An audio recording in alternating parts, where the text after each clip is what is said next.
have a little treat. Either this crowd likes you or they like donuts.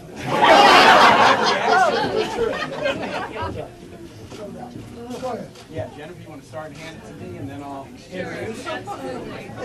Oh, and let's take the mic. You guys, you may not need this, but we are Facebooking live, and so Jennifer Wexton.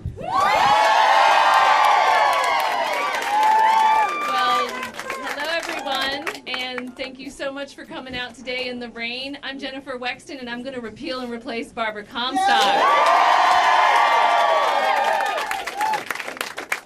So you have to excuse me because I'm still a little bit odd right now to be standing next to Tim Kaine.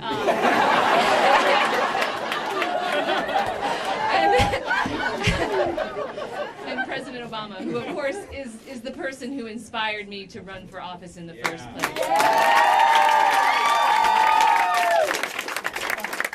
And I have really said since day one that my campaign is not about gloom and doom. My campaign is about hope and change. And that's what we need to get back to in this country. And I think we will. I think we will come tomorrow, and I think that Virginia is once again going to set an example for the country in a very, very good way.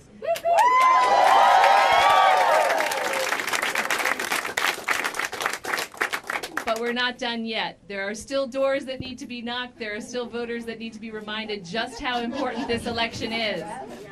So I'm so thankful for everything you guys have done, and so thankful to be sharing the ticket with America's dad, Senator Tim Kaine. Thank you, guys. Thank you, Jennifer.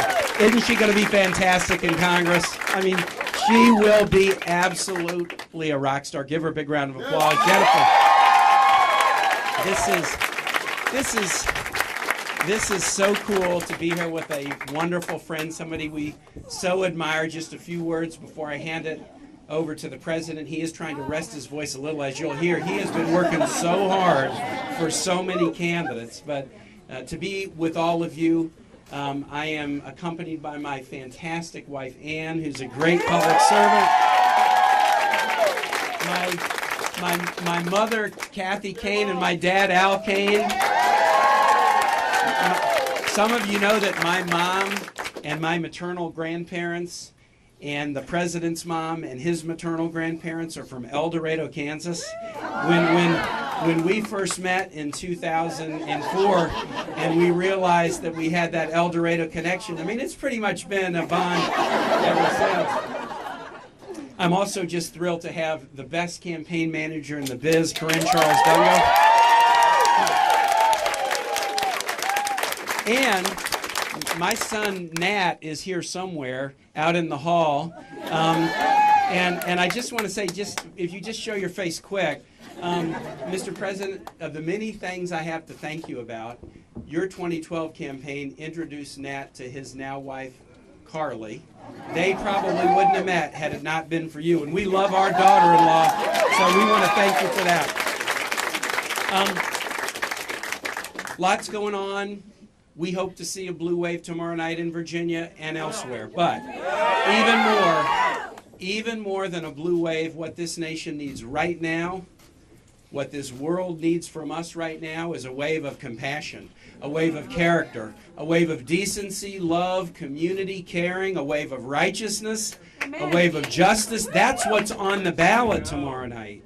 Jennifer needs to win. I need to win. But we got to send a message to every corner of this country and every part of this world that we are a nation of character and decency and compassion. Now, you guys know how to lead. The president knows this story so well. We fought hard in Virginia. We fought hard, sometimes feeling like we're playing catch-up. But in 2008, this guy said, well, no Dem has won Virginia for 44 years. But, you know, I'm Mr. Vegas. I'm a risk taker. Why don't I invest in Virginia? And for the first time in a very long time, a Democratic presidential candidate said, I believe in you guys. When people in the past haven't, I believe in you. And he and his campaign invested heavily in Virginia. And I know that everyone here remembers to the microsecond exactly where they were standing on election night in 2008 And what happened was, you'll remember this, in a 5-minute sequence, AP called Virginia for President Obama, then AP called the United States for President Obama. When Virginia leads, Virginia wins. When Virginia wins, America wins. Here's the guy who believed in us when a lot of folks hadn't, who made us so proud as president and makes us so proud today, my dear, dear friend, President Barack Obama.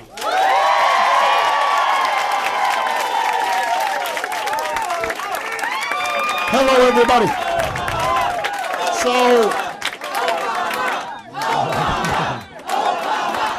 all right, that's it. I know I brought donuts, but first of all, I am so excited to be campaigning and helping out Jennifer, who is part of this wave of remarkable candidates that we're seeing all across the country. You know, we're seeing a record number of women who are running. And Lord knows we need more women in charge. We're seeing veterans of Iraq and Afghanistan running. We are seeing people who didn't start off saying to themselves, I want to be a politician, but rather started off saying, I want to serve, or I believe deeply in something, and then are stepping into the arena. And I should also add that as a former state senator, I cannot imagine a better training to be an outstanding public servant than to be a state senator. So I hope everybody's going to be out there working really hard for Jennifer in the weeks to come.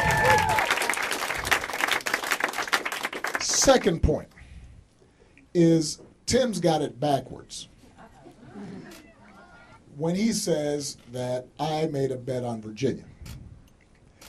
What happened in 2008 was me, a new senator,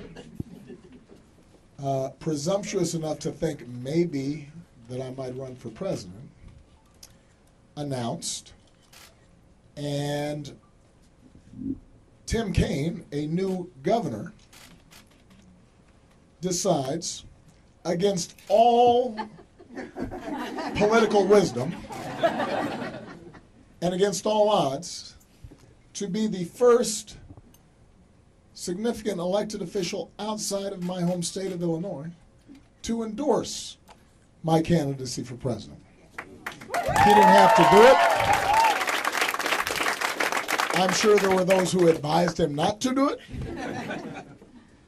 And so very early in my campaign, we stood in what had been the heart of the Confederacy.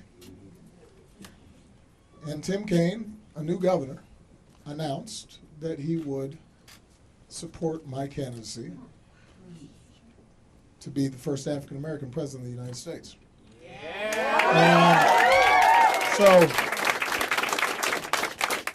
So it was Tim's courage, undoubtedly spurred by Ann, and the history of her family as incredible advocates, by the way, from another party, advocates on behalf of civil rights, that I was able to get a head start in Virginia. So I tell that story because when Tim Kaine talks about decency and compassion and doing what you believe is right, even if it's not always politically expedient, he is somebody who I have witnessed do that time and time again.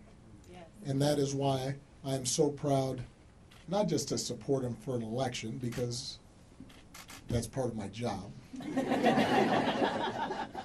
I'm proud to call him a friend, somebody who I deeply respect, and somebody that Virginia is really lucky to have as its senator. So go out there and make sure you're working hard to Tim Kaine going forward.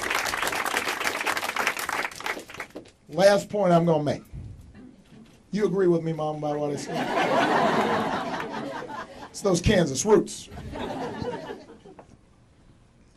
Last thing I want to say, so you guys can then get to the donuts.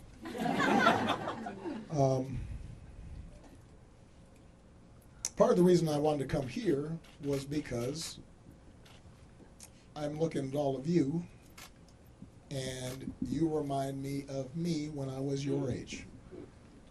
And I'll bet Tim would say the same thing. Yeah, absolutely. You know, when I got out of college,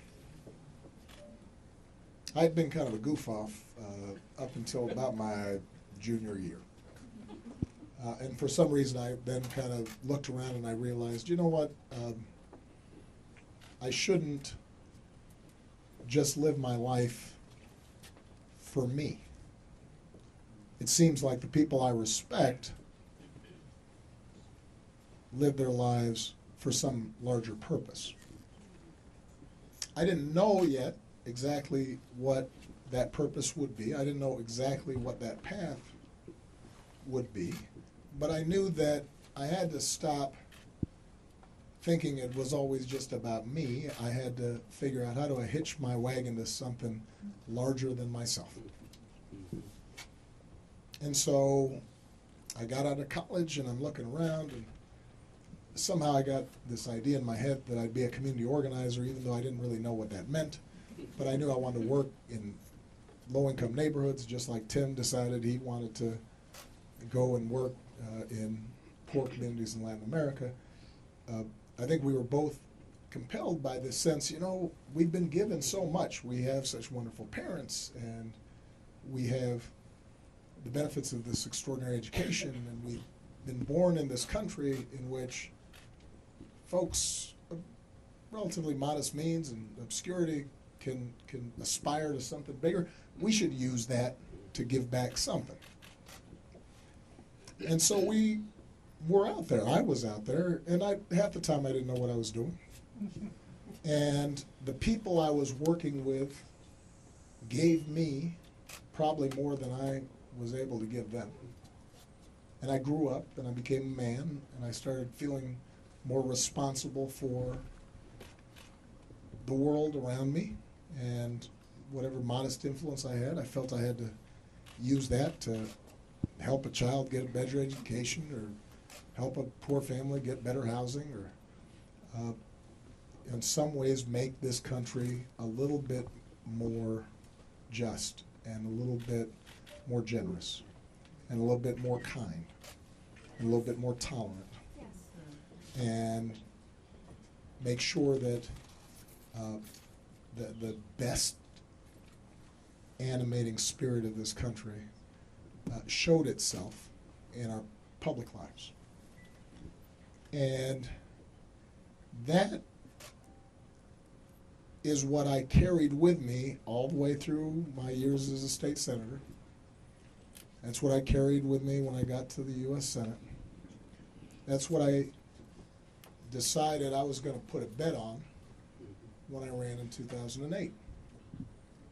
And I remember that first race we had in Iowa was based on these young people who were coming from all different walks of life and were suddenly in farmland in Iowa. And some of them had grown up there, but some of them were coming from Brooklyn and L.A. And they were from all different backgrounds, and suddenly they're talking to farmers and trying to convince them to vote for this guy whose name nobody could pronounce. And I watched them day after day, week after week, month after month, invest in something, and it was like I'd come full circle, because in them I saw myself, and in my campaign I saw what young people can do when they put their minds to it. And so the day before a campaign, or the day before an election, when I get a chance to see folks like you, young people who are showing for the first time what you can do with your voice, and then to have some people who are young at heart,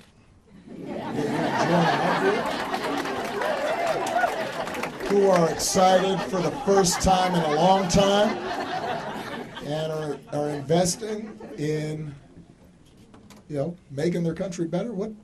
What's more inspiring than that? What's better than that? So, Tim mentioned what's at stake in this election. Look, healthcare is on the ballot. Jennifer's talked about this. Healthcare, millions of people. You vote, you might save a life. That's pretty rare where that happens. Making sure working families get a fair shot. That's on the ballot. But most importantly, the character of this country is on the ballot. Who we are is on the ballot.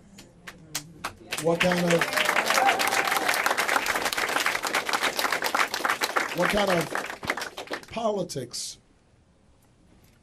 we expect is on the ballot. How we conduct ourselves in public life is on the ballot. How we treat other people is on the ballot. And the good news is that all across the country, what I'm seeing is this great awakening. People, I think, who had taken for granted that we had made certain strides, we had made certain progress, that, of course women are treated with respect. Of course we're not going to judge people based on their skin color, their last name. Of course we're going to expect basic decency and honesty and straight talk from folks in high office. Suddenly people woke up and said, oh, I guess we can't take this for granted. We've got to fight for this. We don't boo, vote. And in that great awakening, I feel hopeful. You guys make me feel hopeful. And I'll just close by saying this. I said this yesterday in some remarks I had back in Chicago, because it was 10 years ago yesterday that I won the presidency.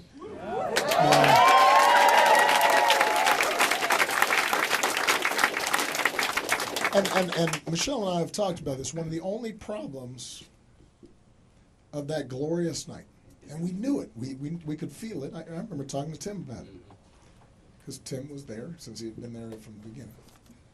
One of the only problems was we worried a little bit about expectations, because we despite the fact that I kept on saying, yes, we can, not yes, I can, there was a sense that, okay, well, now, if this can happen, we're all good. And then it turned out, no, it's hard. There was pushback and backlash, and we were digging ourselves out of a big economic crisis that had been prompted by some of the same policies that we're now seeing this Congress pursue. And so we worried a little bit that maybe folks just kind of just let go and said, okay, he'll handle it. And then folks get disillusioned and they feel like, okay, everything didn't completely transform itself. So maybe our hope's overrated, and now we've got to be mean and cynical, and maybe we just don't vote at all. And what I said yesterday was, look, just so you guys aren't confused, because I want you guys to be in this for the long haul. It's a long race, making the world better. One election is not going to change everything. Just because Jennifer's in Congress, Tim's back in the Senate, doesn't mean suddenly that there's no poverty in America.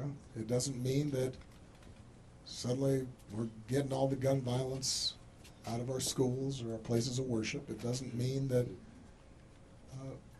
everybody who desperately needs a job is going to find one right away. It doesn't mean that suddenly climate change is solved. But what it does mean is things start getting better. And better is really important. Better is really good, because if you just get that one family health care,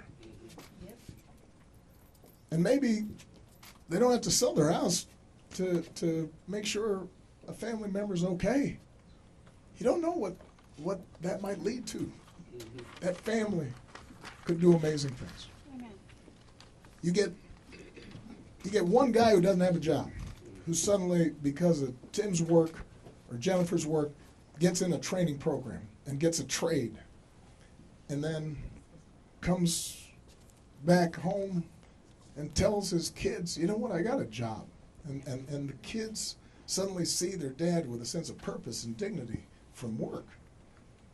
And those kids do better in school because of it.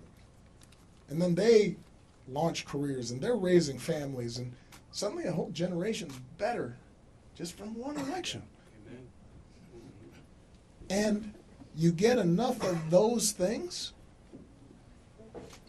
and you kind of hit a tipping point where suddenly everything gets a little better. Everything feels a little better. People feel a little less angry. People don't turn on each other quite as much. People start thinking, you know what, let me treat somebody the way I want to be treated. And suddenly our public discourse, how we talk to each other, gets a little better. Better's good. Better's important. Better's a start. That's what you're doing. You're going out there, you're going to make sure that people vote to start making things better. And when you do that, then the spirit of America is going to shine. All right? Let's get to work. We're going to vote for Jennifer. We're going to vote for Tim. Let's make sure everybody else does too. Love you guys.